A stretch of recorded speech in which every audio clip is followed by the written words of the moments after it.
Selamat pagi semua, mari kita berdoa. Ya Allah, kami buka hati kami untuk dikuasai oleh Roh Suci, agar kami mampu mengerti kehendak-Mu dan mampu mengamalkannya. Inilah kami tunggu terus-menerus berkat Tuhan untuk kelompok ini, dalam nama Yesus.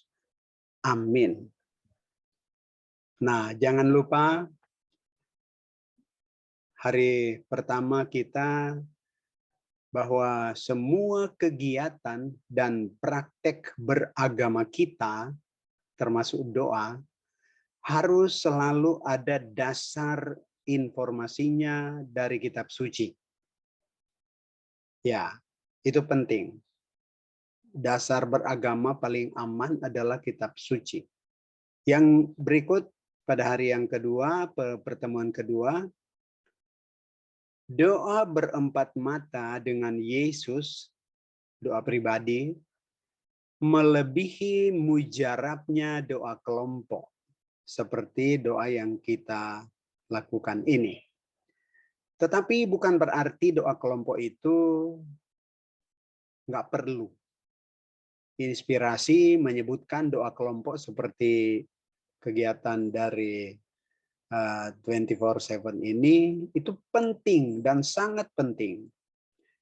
Namun Tuhan merumuskan bahwa masing-masing peserta doa kelompok atau doa umum harus mantapkan, tingkatkan jumlah dan kualitas doa pribadi atau berempat mata dengan Yesus. Ya, jadi jalan sama-sama doa kelompok dan doa pribadi, yaitu masing-masing kita mesti ada hubungan erat dengan Tuhan lewat berempat mata dengan Yesus. Dan yang berikut yang kita sudah pelajari kemarin adalah bahwa kehendak Tuhan, bahwa Tuhan hanya akan mengabulkan doa, Tuhan hanya akan mengabulkan doa yang pendoanya atau pelaku doanya adalah pelaku kehendak Tuhan. Ya. Jadi pendoa adalah pelaku kehendak Tuhan, doanya mujarab, doanya pasti dikabulkan. Tapi Yeremia 13 ayat 23 Tuhan menginformasikan kita tidak mampu. Kita tidak mampu melakukan kehendak Tuhan yang adalah persyaratan doa dikabulkan. Kita tidak mampu.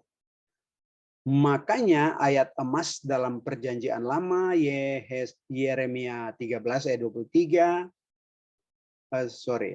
Yeskel 36 ayat 26-27 perlu kita klaim ketika kita berdoa pribadi kepada Tuhan. Janji Tuhan, kita klaim janji Tuhan dalam ayat itu Yeskel 36, aku akan mengganti hatimu yang keras dan kuberikan hati yang taat. Terus bagian akhir dari janji itu Yeskel 36, aku akan membuat kamu mampu melakukan kehendakku. Tuhan yang akan mampukan kita. Dan caranya adalah kita klaim janji itu supaya menjadi kenyataan dalam kehidupan beragama, kehidupan berdoa, dan berkegiatan agama dalam kehidupan kita. Nah, mari sekarang kita cari tahu pokok bahasan yang adalah kehendak Tuhan. Ini contoh kualitas doa dari Yesus. Supaya kita contohi dia. Karena dia adalah panutan kita, teladan kita. Apa yang dibuat oleh Yesus, kalau kita juga amalkan atau lakukan, itulah artinya kita menjadi Kristen sejati. Menjadi pengikut Tuhan yang sejati. Nah, seperti apa contoh kualitas doa Yesus? Bagaimana kualitas doa Yesus berempat mata dengan Bapa di surga? Ini, Markus 1 ayat 35, pagi-pagi benar. Ini contoh Yesus Mari kita contohi. Dan saya percaya kebanyakan di antara kita, masyarakat 24/7, ya, sudah mengamalkan ini. Tetapi dasar Alkitabnya kita perlu tahu supaya kita tidak ragu-ragu apa benar saya ini atau tidak. Nah, pagi-pagi benar contoh Yesus waktu hari masih gelap. Ia bangun, sudah menyangkal diri ya, mungkin masih mengantuk karena tidur jauh malamnya. Karena Yesus biasa kerja sampai jauh malam. Mengajak orang untuk siap surga, kanseling, menyembuhkan orang-orang sakit, sampai larut malam kata inspirasi Yesus. Ia bangun sudah pada pagi-pagi benar ketika hari masih gelap. Bukan hanya itu, ia pergi keluar. Dia tidur dalam rumah. Sesudah bangun menyangkal diri bangun ya. Masih mengantuk, bangun, masih lelah, bangun. Ia pergi keluar. Ia pergi ke tempat yang sunyi. Dan ia berdoa di sana. Ya. Jadi Markus 1 ayat 35 lengkap menginformasikan bahagian-bahagian dari cara berdoa Yesus. Pagi-pagi benar, waktu hari masih gelap, ia bangun, ia pergi keluar. Ia pergi ke tempat yang sunyi ya, garis bawahi ini, dan berdoa di sana. Komentar inspirasi tentang ini, tentang Markus 1 ayat 35, ini. Sudah larut malam ketika orang banyak meninggalkan Yesus. Dia layani mereka 1 hari penuh. Hari yang panjang dan menegangkan, melelahkan ya, berlalulah dan Yesus beristirahat. Mungkin sudah jam 10 atau jam 11 malam, atau bisa saja jam 12 malam. Yesus masuk tidur, maksudnya beristirahat. Tetapi pada malam itu, pada pagi itu, sementara kota masih tidur nyenyak, apakah kota Yerusalem, kota Kapernaum, Nazaret, orang-orang masih tidur nyenyak. Yesus sudah bangun. Bayangkan ya, juru selamat sudah bangun ketika hari masih gelap. Sementara masyarakat di kota di mana ia layani pada hari itu masih tidur. Ia pergi keluar ke tempat yang sunyi dan berdoa di sana. Nah, Anda perhatikan komentar inspirasi nasihat Tuhan ini, informasi Tuhan ini, seperti inilah Yesus menggunakan hari-hari kehidupannya di dunia ini. Ini Desire of Ages halaman 259. Seperti inilah Yesus menggunakan hari-hari kehidupannya. Nah, berapa lama dia hidup di dunia? 33,5 tahun ya. Dan intensif dia melayani masyarakat adalah 3,5 tahun. Dimulai dari dia berumur 30 tahun ya. Seperti inilah Yesus menggunakan hari-hari kehidupannya. Wah, kalau saja kita bisa begitu ya. Luar biasa ini. Tuhan acungkan jempol pasti. Tuhan sangat senang. Dan kita ini bahagia di dunia dan siap surga. Seperti inilah Yesus menggunakan hari-hari kehidupannya. Mari kita berusaha sejauh kita mampu contohi ini. Lebih jauh informasi dari inspirasi. Ia memilih keheningan malam dan yang tidak ada gangguan. Yesus memilih keheningan malam pagi-pagi sekali ya. Ia juga berdoa jam 9, jam 10, mungkin jam 8 malam. Tapi penekanan di sini adalah pagi-pagi sekali ya. Ini Yesus dapat menyembuhkan orang sakit. Dia penuh kuasa sorga ya. Dia bisa bangkitkan orang mati. Ia sendiri adalah sumber berkat dan kekuatan. Bahkan ia bisa memerintah topan dan topan alam taat padanya. Ia tidak bernoda oleh kejahatan. Tidak ada dosa. Asing bagi dosa. Namun demikian, ini mau ditekankan oleh nasihat Tuhan dalam inspirasi. Namun demikian, namun seperti atau keadaan Yesus di informasi-informasi sebelumnya, namun demikian, ia berdoa. Ia berdoa. Dan banyak kali dalam seruan nyaring. Anda dapat kata ini, seruan nyaring dan air mata? Begitu cara Yesus berdoa. Walaupun ia berkuasa, ia bisa bangkitkan orang mati, menyembuhkan orang sakit, dia sendiri adalah sumber berkat, dia bisa memerintah alam dan alam itu taat padanya, namun ia berdoa. Dia berdoa dan banyak kali dengan seruan nyaring dan air mata. Nah, yang berikut, informasi berikut. Pada pagi-pagi seperti kebiasaannya, melangkah agak jauh dari murid-murid. Kalau mereka baru selesai seminar kepada pendengar yang banyak sekali jumlahnya, ratusan, ribuan bahkan. Melangkah agak jauh dari murid-murid, si manusia derita itu mencurahkan permohonannya dengan seruan nyaring dan air mata. Embun menebal, karena dia kan di luar, bukan di dalam ruangan. Embun menebal pada sekujur tubuhnya yang tersungkur dalam doa ya. Namun embun itu tidak dihiraukannya. Dia konsentrasi betul, dia kontak batin dengan Bapanya di surga. Kegelapan malam menyelimuti dia dengan pekatnya, namun tidak diindahkannya. Ia banyak kali menggunakan waktu sepanjang malam. Bahkan sepanjang malam ya. Menggunakan waktu sepanjang malam berdoa di bukit-bukit.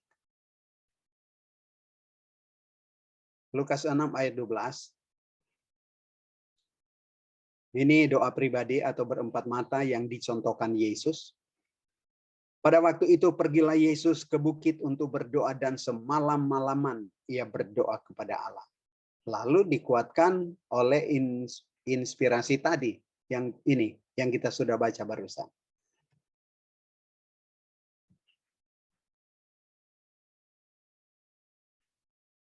Yang berikut ini lagi-lagi contoh yang mungkin kita masih jarang amalkan atau contohi dalam proses berdoa Yesus. Dan dia panutan kita ya, contoh kita.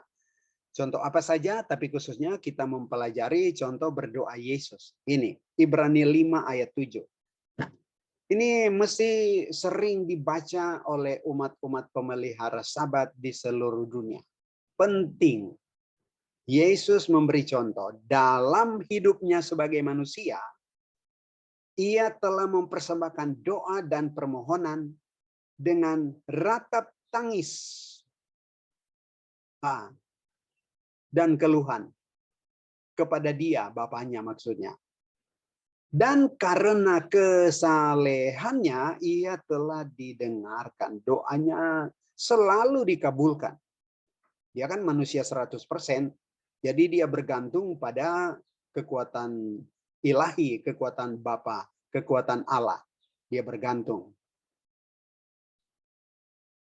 Apa ya informasi baru yang kita dapat tentang cara berdoa Yesus?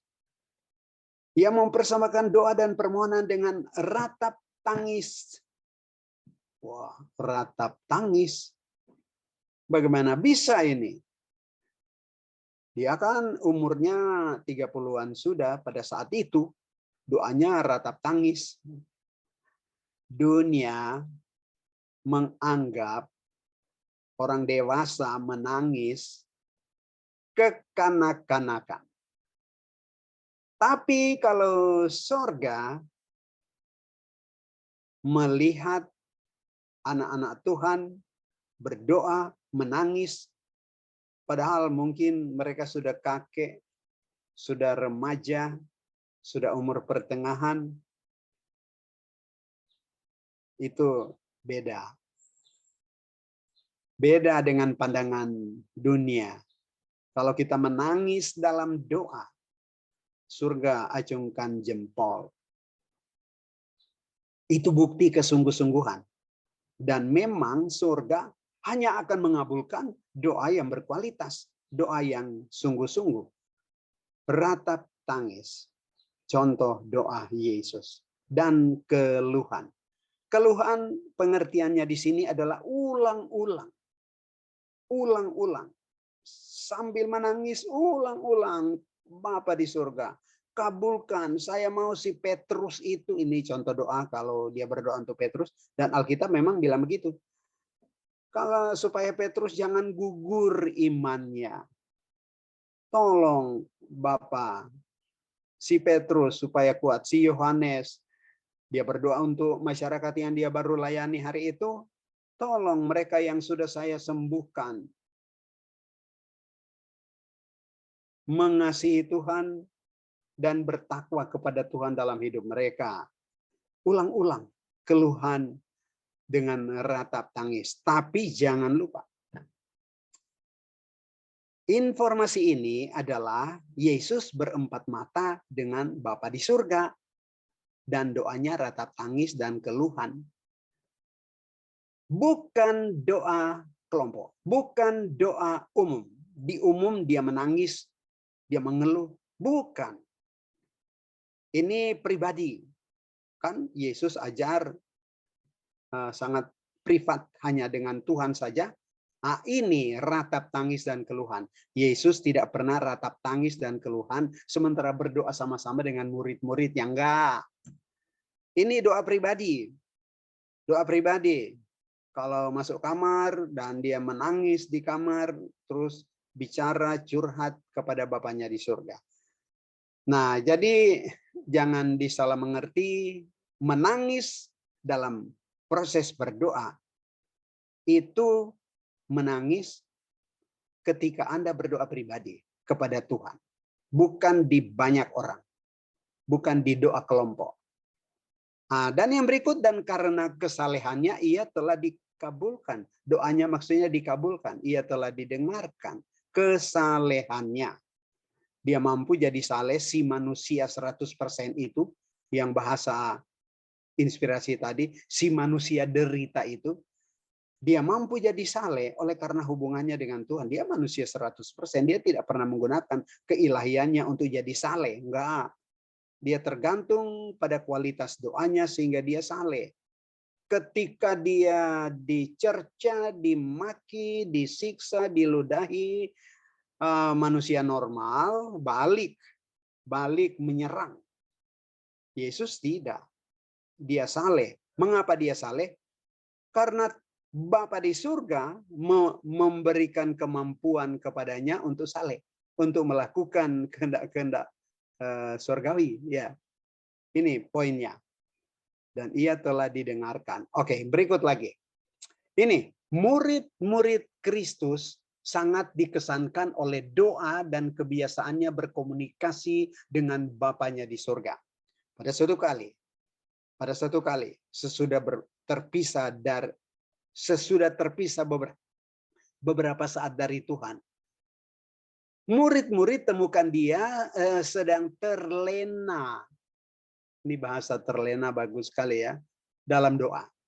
Yesus sedang terlena dalam doa. Jadi harusnya kita begini ya, terlena dalam doa, bukan sudah bosan, sudah muak, tapi terlena dalam doa. Kalau saja kita boleh begitu ya, Yesus begitu. Nah, kemudian mereka menemukan dia terlena dalam doa. Yesus tidak menyadari akan kehadiran mereka, murid-murid. Dan dia terus berdoa dengan nyaring. Doanya nyaring, kan cuma sendirian. Mungkin dia di bawah pohon, di hutan, di lereng bukit. Jadi ia tidak menyadari kehadiran murid-muridnya yang sudah ada dekat dia. Dia terus berdoa dengan nyaring. hati murid-murid sangat terjamah. Dan ketika Yesus berhenti berdoa, mereka tulus bilang ke Yesus, Tuhan, ajarkan kami berdoa seperti itu. Seperti doa yang mereka saksikan, Yesus. Inspirasi berikut. Kristus tidak memberikan pelayanan yang diukur-ukur. Pelayanan yang diukur-ukur seperti apa ya? Oke. Ia tidak memberikan pelayanan yang diukur-ukur. Ia tidak mengukur pekerjaannya dengan jumlah jam. Waktunya, hatinya, jiwa, dan kekuatannya dipasrahkan seluruhnya untuk pekerjaan kepentingan manusia. Melalui hari-hari yang melelahkan ia bekerja, melalui malam-malam yang panjang ia runduk di dalam doa untuk memperoleh rahmat dan keuletan agar ia dapat melakukan pekerjaan Tuhan yang lebih besar. Dengan seruan nyaring dan air mata, perhatikan, dengan seruan nyaring dan air mata, ia menyampaikan permohonan-permohonannya ke sorga agar kemanusiaannya, dia manusia 100% waktu itu, agar kemanusiaannya dapat dikuatkan. Agar ia dapat dikuatkan menghadapi musuh licik dengan segala tipu daya pekerjaannya. Dan dikuatkan menggenapi misinya, pekerjaannya, untuk mengangkat derajat kemanusiaan. Kepada pekerja-pekerjanya ia berkata, kepada kita juga pada pagi ini. Ia berkata, saya telah memberikan contoh kepadamu agar kamu dapat melakukan seperti yang saya lakukan. Tapi sayang dia kecewa ya Yesus. Dengan kelompok 24/7, dia tidak kecewa, dia sangat senang karena kegiatan berdoa kita. Indah sekali kegiatan ini yang dibuat oleh kelompok 247. Tetapi Yesus sangat kecewa karena masih sedikit yang meniru Yesus dalam doa yang sungguh-sungguh dan tekun. Masih sedikit. Yesus mengharapkan banyak. Sudah benar usulan-usulan doa dari yang tadi, maunya supaya yang di seluruh dunia yang akan bergabung dengan kelompok kegiatan 24/7 ya bertambah terus. Karena Yesus mengharapkan banyak. Yang dia kecewa Yesus adalah karena masih sedikit yang meniru Yesus dalam doa yang sungguh-sungguh dan tekun yang kelompok 247 sudah amalkan. Lakukan terus ya. Mari kita terus cari teman untuk bergabung pada kelompok kita ini. Apa isi kegiatan Yesus dalam proses berdoa? Ini sudah mau terakhir ini. Inspirasi menyebutkan ada 4 kegiatan. Tapi dicatat di sini cuma 3 ya. Pagi-pagi sekali, banyak kali ia berada di tempat terasing. Ini. Bermeditasi, 1. Menyelidiki kitab-kitab suci, 2. Berdoa. Dan yang keempat adalah menyanyi. Dengan lagu-lagu syukur. Dengan bernyanyi, ia menyambut sinar pagi. Jadi 4 kegiatan kalau dia berdoa. Oh ya, saya mungkin belum pernah informasikan. Yesus menggenapi Markus 1 ayat 35 tadi, pagi-pagi benar dia sudah bangun, dia keluar, dia pergi ke tempat yang sunyi, dia berdoa di sana.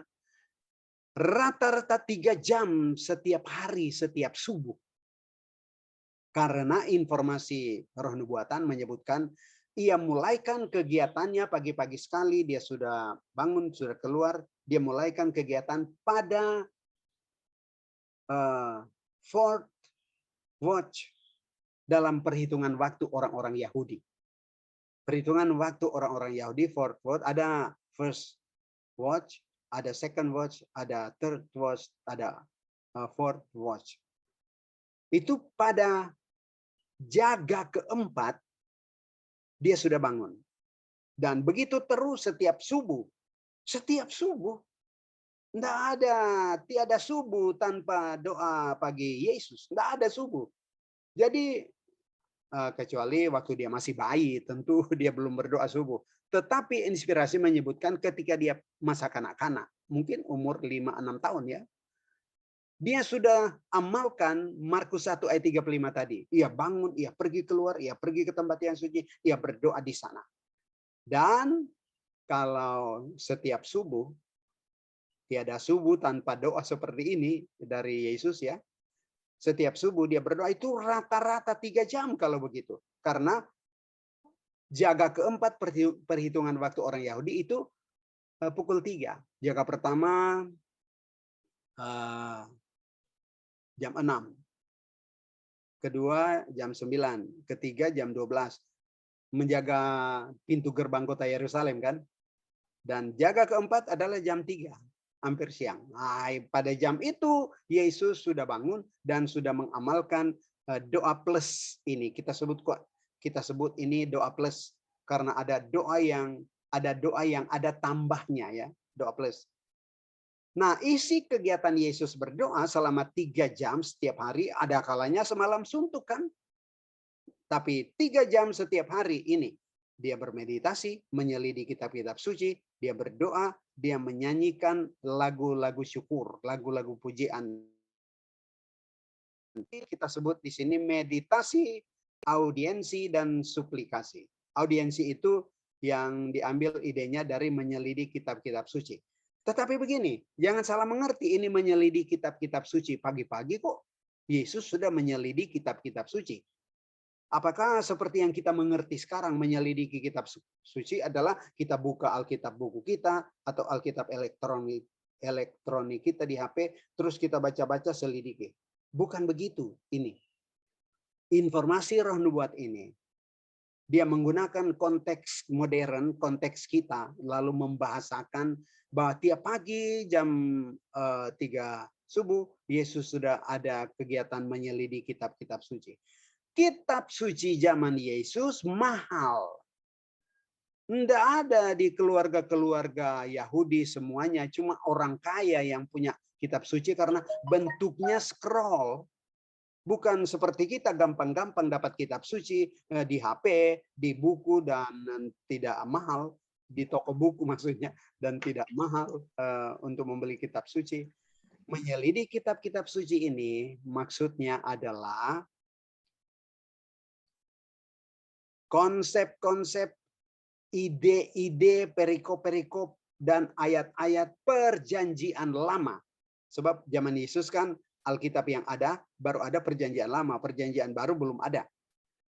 Menyelidiki kitab-kitab suci dalam bahasa roh nubuat ini adalah dia sudah kuasai ide-ide dalam seluruh ayat-ayat kitab suci perjanjian lama.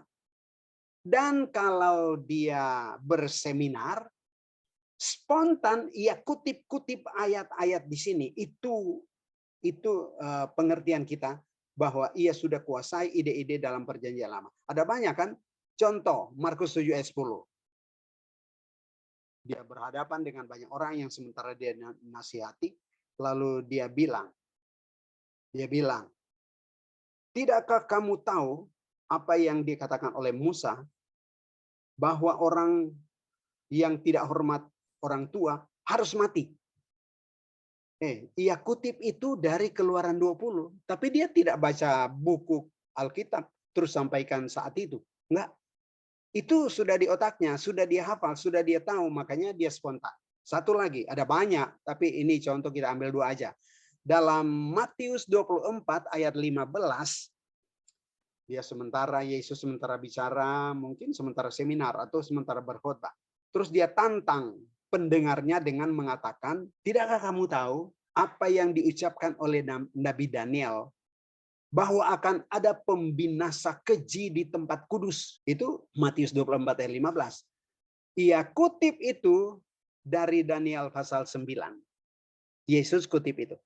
Ini menunjukkan bahwa Yesus menguasai ide-ide dalam perjanjian lama.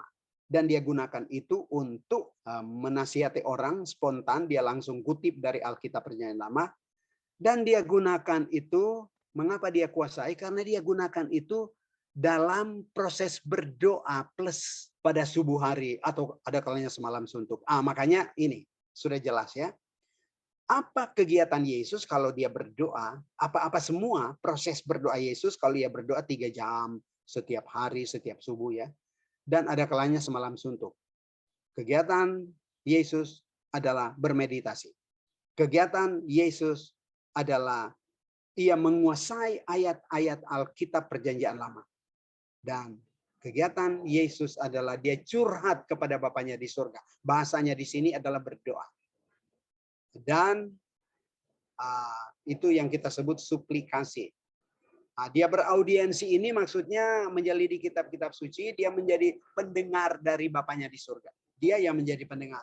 Bapa di surga berfirman kepadanya lewat ayat-ayat kitab suci perjanjian lama yang dia sedang dalam proses kuasai waktu itu. Dan menyanyi. Itu kegiatan keempat.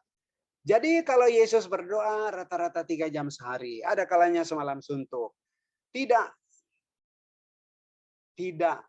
komat kamit mulut bicara terus kepada Bapaknya di surga. Bermohon terus kepada Bapaknya di surga. Tidak. Dalam 3 jam itu dia meditasi. Sesudah mungkin 10 menit meditasi, dia mengingat dalam pikiran saja ide-ide dalam kitab suci perjanjian lama yang dia sudah hafal. Terus dia curhat atau suplikasi. Dia bercurhat kepada Bapaknya di surga. Dan dia menyanyi. Jadi ini 4 kegiatan dalam proses berdoa. Kalau Yesus berdoa 3 jam setiap hari. Dan ada kalanya semalam suntuk. Meditasi, audiensi, suplikasi, dan menyanyi. Besok kita akan dalami apa meditasi yang dibuat Yesus. Seperti apa itu? Meditasi. The day after tomorrow, orang akan bicara tentang audiensi. Audiensi ini ada hubungan dengan bahasa roh nubuat menyelidiki kitab-kitab suci. Maksudnya Yesus menjadi pendengar dari Bapaknya di surga. Bapaknya di surga bicara lewat ayat-ayat yang dia sudah hafal, yang dia ulang-ulangi dalam pikiran, sementara berdoa plus itu pada pagi itu. Itu audiensi. Suplikasi ini bukan bahasa di Alkitab. Kalau di Alkitab cuma bilang berdoa. Suplikasi curhat kepada Bapa di surga, kepada Tuhan. Suplikasi. Menyanyi, kita tahu. Kita sudah tahu. Menyanyi lagu-lagu syukur. Bukan lagu-lagu lain dari pujian kepada Tuhan ya. Mesti lagu-lagu rohani. Menyanyikan lagu rohani dalam proses berdoa di subuh hari itu. Oke, demikianlah. Dan besok kita akan pelajari meditasi. Menarik ini, belajar meditasi. Jadi perhatikan baik-baik besok ya. Saya amarkan dari sekarang. Meditasi yang akan kita pelajari, Anda akan rasa, wow, luar biasa. Meditasi yang dibuat oleh Yesus. Dan kita dasarkan informasi ini semua, bukan pendapat saya sendiri, bukan pendapat ahli teologi, bukan pendapat manusia, tetapi dari kitab suci dan inspirasi. Kalau saya sebut inspirasi, maksudnya roh nubuatan. Oke, jadi kesan apa yang kita dapat pada pagi ini? Kesan, kalau begitu kita perlu dalam proses berdoa, kalau doanya panjang mungkin 1 jam, setengah jam atau 1 jam, atau 3 jam seperti Yesus, mesti diisi dengan 3 kegiatan, yaitu meditasi, audiensi, dan suplikasi, dan menyanyi lagu doa. Saya lihat ini sudah diamalkan oleh kelompok kita 24/7. Dan sudah benar, jalankan terus. Mungkin ada hal-hal yang belum, tapi mungkin kita belum tahu. Nah, khususnya meditasi, audiensi, suplikasi yang banyak kali sudah diamalkan oleh kelompok kita ini. Saya saksikan dari sejak awal pertemuan kita. Oke, demikianlah dulu. Oke, kita berdoa aja dulu ya. Mari kita berdoa. Ya Tuhan, kami menjadi mengerti kalau Yesus berdoa prosesnya bagaimana. Yaitu bahwa ia bermeditasi. Sesudah itu Ia menjadi pendengar Bapaknya di surga. Ia mengingat dalam pikirannya nasihat-nasihat Tuhan dalam perjanjian lama. Dan yang berikut lagi, ia bercurhat kepada Bapa di surga. Dan yang berikut lagi, ia menyanyikan lagu-lagu doa. Cuma sendirian ini, ia menyanyikan lagu-lagu doa, lagu-lagu syukur. Tuhan, mampukan kami mengerti ini, supaya benar-benar kami mencontohi kegiatan berdoa Yesus, dan kegiatan berdoa Yesus adalah doa yang paling berkualitas, doa yang paling mujarab, karena akan pasti dikabulkan oleh Tuhan. Inilah doa kami dalam nama Yesus. Amin.